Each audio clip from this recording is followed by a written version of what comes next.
Fastest car on the track, you're looking at him right there on imca.tv. Car 09 is Levi Harless, 14.744, fastest lap in that hot lap session. Matt Loving, second quick, 14.834. Of Brad Pritchard, also out on the track for this second hot lap session for the Northwest Focus Midgets.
Her teammate to Cookie, Kyle Hansen in car number 17. 64M is Stephen Massingale, and car 3T is Marcus Anstenson.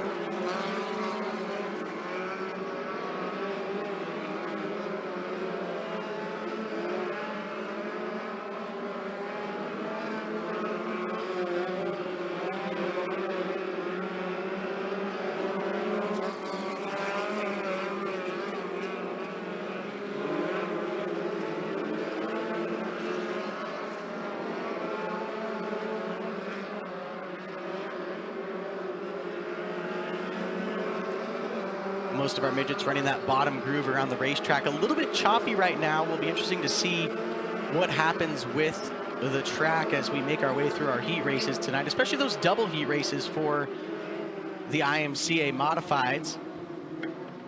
As it's still Alex Peck at the top of the time chart. Thing with an IMCA modified, they've got this little itty bitty narrow right rear.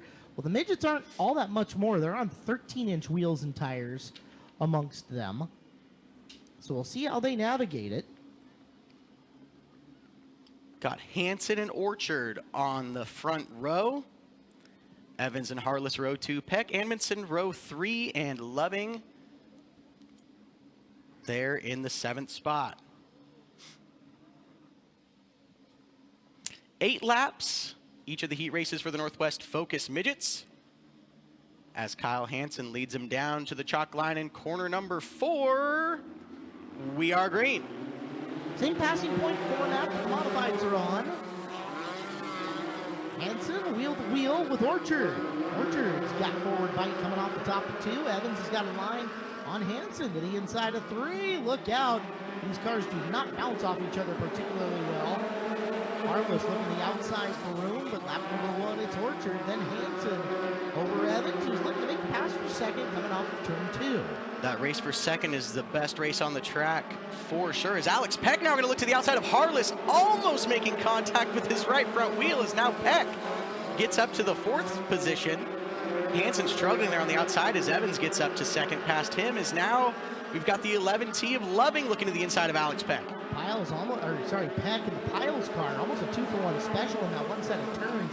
He'll secure fourth going into one, and Eyeball Hansen has brought the car down racetrack, down the back straightaway. Coming in on halfway through.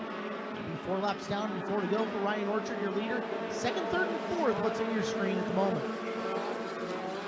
To the inside. Kyle's looking for the spot on Hansen. Hansen hanging on for the time being. Orchard got a nice half straightaway lead there, but the last person he wants behind him is that 24 of Evans. Evans has a lot of laps here in many different types of cars. That race for third, though, Alex Peck to the inside of Kyle Hansen, making their way down into turn number 3. Peck going to look to the outside. Hansen protects the bottom. Peck trying to come across the bottom as there's contact. Loving, and Peck gets onto the apron. Big ol' Love tap from Loving in on Peck. Coming through the corner. Harless trying to take advantage and drive around the outside of him. They worked their way into the third turn. Peck got the spot back. Now Loving looking to come back up to him as he challenges Harless on the inside as the white flag is out. Orchard walked away with this one, navigated his way through the smoothest part of the track as your heat race winner, Ryan Orchard. Nick Evans second. Kyle Hansen will hang on to third. Alex Peck fourth. Side by side at the line. Loving will take fifth. Harless sixth, and Amundsen in the 7th spot. Good race there for that 5th spot. Yeah, the track with a little character in it's making these drivers get around a little bit different here tonight at Skagit Speedway. Is what you talked about, this start in the line. Peterson and Smith are both guys that are going to be willing to experiment with going a little bit higher if it's there.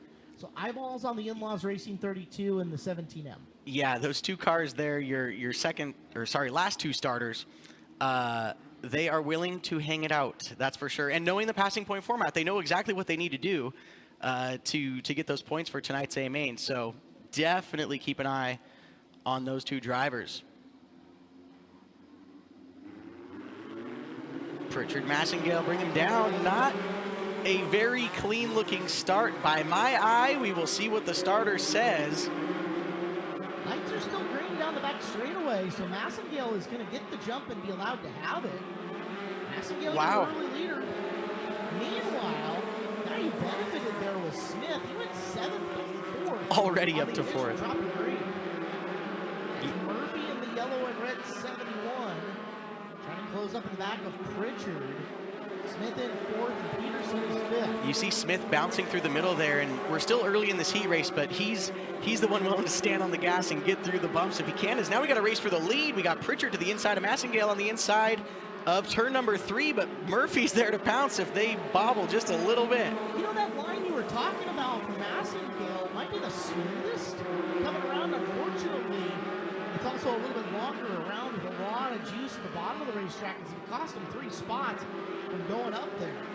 And right there behind Shane Smith, and now getting by Massengale's a 32 of Jared Peterson. So now Peterson's up to 4th, as still needing to get by Shane Smith if he wants some more passing points, and he's going to look to the bottom into corner number 3.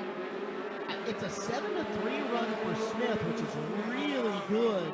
It's a 6-4 run for Peterson. So Peterson almost needs that spot more than Shane does right now, and I wonder. Oh, and he's going to go to the inside. They almost made contact. Caleb into turn number 3. That was a close call on the inside. There's a narrow groove there, and there was almost contact by Peterson getting to the inside of the 17 of Smith. Those two are used to racing awfully close as we're coming around to the white flag in the battle for third.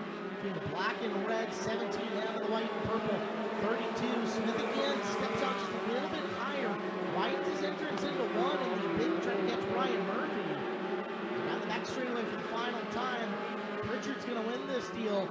Murphy's got second, and for third, Smith will hold off Peterson in front of Massengale, Benson, and Lewis. Man, that got tight getting into corner number 3. We had our leader about a half straightaway lead again there in that heat race, but man, Peterson was driving it in on him. That was a very good race, but just such a narrow track right now. It's hard, you know, you can get to somebody, but it's hard to actually make that pass. A main event based on how many points they pick up, based on where they start and where they finish. We'll have our Kids Club winners announced, and we will get ready for the RunGoodLife.com car race coming up. Cookie Carlson and Brian Holmqvist will lead our third and final Northwest Focus Midget Heat race to the green. Milner, Thompson, Kincaid, Ansenson, and Pacheco. Our 7 cars, 8 laps incoming. We are green. Cookie gets the jump down the front straightaway. She'll be way clear into turn 1 as we've got the battle for third there. Front 3 will stretch out. You see the drivers grabbing up to rip a tear off. Oh, the man. At the apex of the Oh, corner. yeah. Right at the start, you get that wheel spin, and it's all just right there at once. We're watching the battle for second. That's the 90 of Holmqvist. Said we didn't have a Skagit Speedway feature winner here, but we do have a feature winner with the series. Ashley Thompson has one at Grays Harbor and down at Lebanon Speedway in Lebanon, amongst other places. Ashley's fast, trying to, like I said in this last heat race, or the previous heat race, I should say. Oh no, Cookie Carlson off the pace down the back straightaway. Makes this the battle for the heat race lead as Cookie will pull off, and now Holmqvist versus Thompson. Each of them are going to pick up a passing point, but are looking for more as they race less than a car length apart for the heat race lead. Thompson's found her way to his bumper, but like I said, finding the way past the car in front of you is the hardest part of this whole deal. It's just a narrow group for these midgets. Brian doing a good job holding her off, but she's got some speed, and if there is any extra bobble out of him, she's going to pounce. Watch how much the back end of these cars are hiccuping around depending on where they are in the corner. Thompson angles the car off half a groove lower than Holmqvist, but can't out-drag race him into the bottom of 1. She'll tuck in behind once again, coming off at 2. And you're trying to keep that car loaded with the throttle as much as you can to try to just keep it as smooth as possible. Ashley trying to almost enter the corner and cut across, but bouncing across all those ruts, it's just so hard to keep the car where you really want it to go. Holmqvist playing really good defense as well. He has not left that door even a crack open. Back further in the pack, that's Kincaid taking third from Anstenson. As here we go to the white, and finally Thompson got the run coming off of 4. Not what Holmqvist wanted to see. He saw the almost the white flag there, and it was all he could do to try to keep it. Is now Thompson will see the checkered. Ashley Thompson, great race by Ashley to make her patiently made her way around Holmqvist for the win. Just doggedly never gave up on what she was trying to accomplish off of 4, and finally opportunity was there and she struck. So Thompson gets the win over Holmqvist, Kincaid, Pacheco, Anstenson, Milner, and Cookie Carlson with the DNF. That'll hurt her. She'll start towards the back of tonight's A main event.